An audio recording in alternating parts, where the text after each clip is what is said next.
హెచ్చరిక, దైవజనుని హెచ్చరిక. యెహోషువ ఎందుకు దేవుడు అంత మంది ఉంటే మోషే కొడుకులను అభిషేకించలేదు, మోషేకి అన్నున్నాడు అతన్ని అభిషేకించలేదు, మోషే పోతే ఇంకా చాలా మంది ఉన్నారు, కానీ యెహోషువని ఎందుకు కోరుకున్నాడు? ఎందుకు కోరుకున్నాడు యెహోషువని? ఎంతమందికి తెలుసండి? యెహోషువ ఐగుప్తు నుండి బయటకు వచ్చినప్పుడే మోషేకి పక్కనే ఉన్న ఒక యవ్వనస్తుడిగా యెహోషువ మోషేను వెంబడించాడు. 40 సంవత్సరాలు మోషే తాటే పొన్నాడే కానీ మోషేకి ముందు నడవలా, మోషేకి పక్కకు సలహాలు ఇవ్వలా. ఏం ప్రయోజనం ఈ మోషేతో ఉంటే? నాకేమొచ్చింది? ఎప్పుడూ పనులు చేసేదన్నా నా పని. మోషే కొండ మీద కూర్చొని దేవుడు చెప్పిన మాటలు, తోలు వీళ్ళ మీద 10 ఆజ్ఞలు, ఆది కాండము, నిర్గమ కాండము, లేవియా కాండము, సంఖ్యా కాండము, ద్వితీయోపదేశ కాండాలను రాసినప్పుడు ఆ చుట్టలు ఇంతలా పెద్ద కట్టలు అవుతాయి.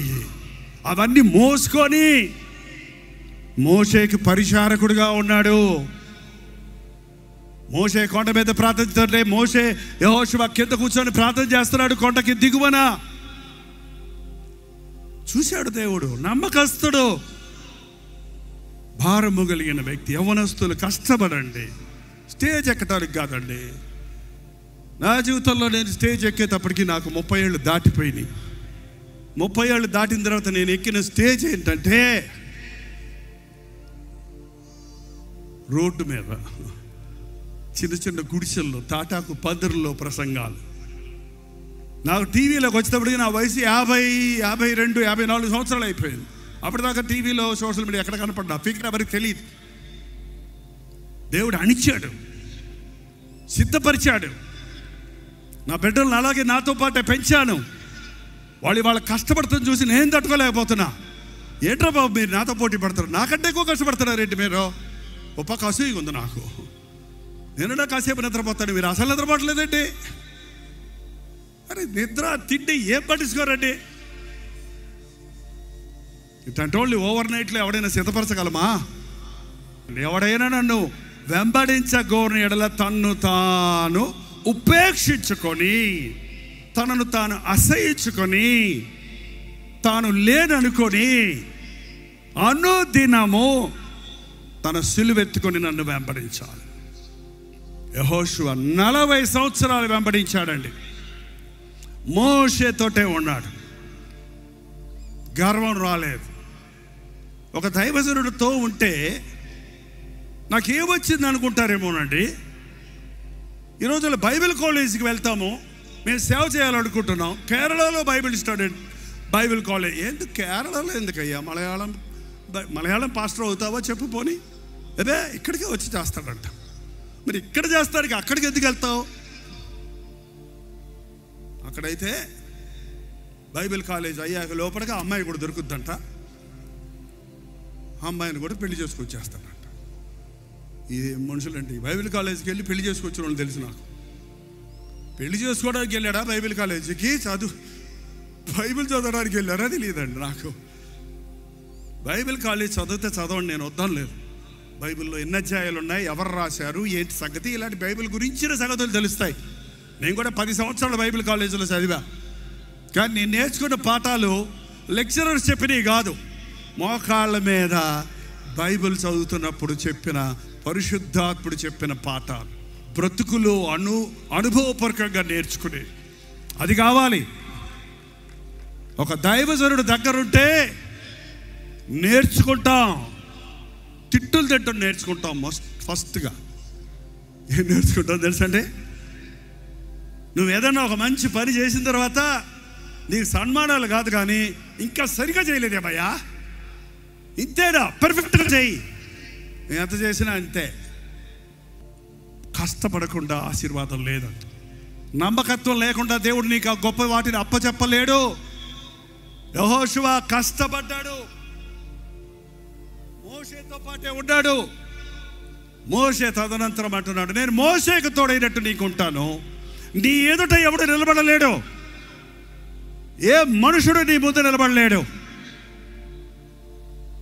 ఎవడు చేయగలడు అలాగా? ఎన్ని వ్యతిరేకపు శక్తులు వచ్చినా, ఎన్ని ఆటంకాలు వచ్చినా, నేను నీకు తోడై ఉంటాను, నేను నిన్ను విడువను, నిన్ను ఎడబాయను అని మోషేకి ఆజ్ఞించాడు. ఒక పనివాడు ఉన్నవాడు, ప్రార్థన నేర్చుకున్నాడు, యుద్ధం నేర్చుకున్నాడు. ఒక సమయం వచ్చేటప్పటికి మోషే యుద్ధం చేయలేక మోషే చేతులెత్తి ప్రార్థన చేస్తుంటే యెహోషువ యుద్ధం చేసేవాడు. యెహోషువ విశ్వాసం ఎంత అభివృద్ధి పొందిందంటే సాయంకాలంలోగా శత్రువుల్ని జయించాలి. చాలా సైన్యం ఉంది. ఎలా ఏం చేశాడంటే, ఏయ్ సూర్యుడా ఆగు, చంద్రుడా ఆగు, మా యుద్ధం అయ్యేదాకా మీరు కాదలొద్దు. వావ్, తెలుసా మీకు? తెలీదా? ఏంటంటే ప్రార్థన ద్వారా సృష్టిని శాసించగలిగిన శక్తి. ఎంత గొప్పవాడు, ఎంత గొప్పవాడయ్యాడండి యెహోషువ. ఈ రాత్రి ఈ సభలో నుండి యెహోషువాలు లేచుదురు గాక.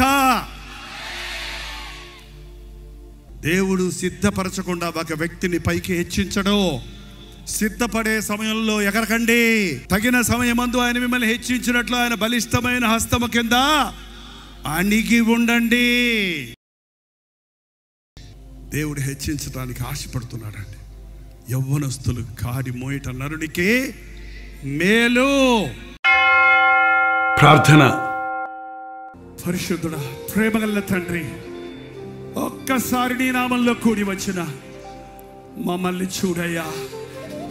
శరీర కార్యాలకు చోటిచ్చి, అపవిత్రమైన లైంగిక కార్యాలకు చోటిచ్చి, తమను తాము అపవిత్రపరుచుకుని వారిని నీ రక్తముతో కడిగి శుద్ధులుగా చేసి ఎన్నో మహిమపరచుటకు సహాయం చేయ్యా. సంకుచితమైన మా ఆలోచనలు విడిచి భూమికి ఆకాశం ఎంతెత్తున్నదో అంతెత్తైన ఆలోచనలు కలిగిన నీ తలపులతో మా హృదయాలు నింపబడుటకు సహాయం చేయి నాయన. పనివాడిని నాయకుడిగా చేసిన వాడివి, బానిసను రాజుగా చేసిన వాడివి. ఉన్నతమైన తలపులు మా ఒక్కొక్కరి పట్ల నువ్వు కలిగి ఉన్నావు గనుక క్రీస్తులో మమ్మల్ని పరిపూర్ణులుగా చేసి స్థిరపరిచి బలపరిచి నిన్ను మహిమపరచుటకు సహాయం చేయమని, యుగ యుగములుండే దేవుడు యేసయ్యని ఈ లోకమంతా ఒప్పుకునే వరకు నీకు మొరపెట్టుకున్నట్టుకు మాకు సహాయము చేయమని క్రీస్తు నామములో అడుగుచున్నాను తండ్రి, ఆమేన్. మన తండ్రి అయిన దేవుని యొక్క మహిమయు, కుమారుడైన క్రీస్తు యొక్క కృపయు, ఆదరణకర్త అయిన పరిశుద్ధాత్మ యొక్క సహవాసమును ఇప్పుడు నువ్వు సదాకాలం తోడై ఉండను గాక. ఆమేన్, ఆమేన్, ఆమేన్.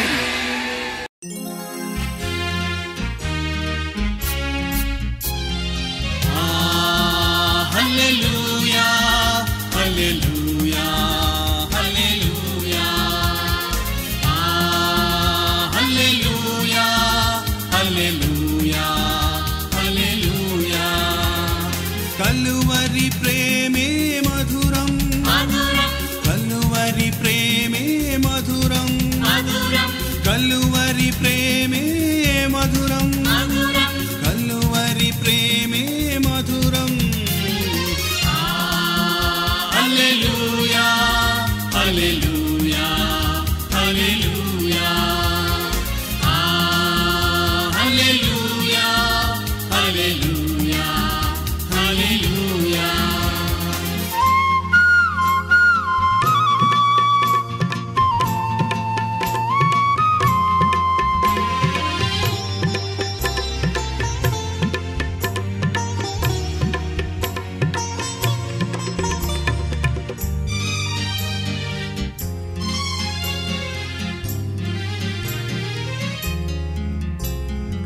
సిలువపైన విలువ త్యాగం చేసినావుగా,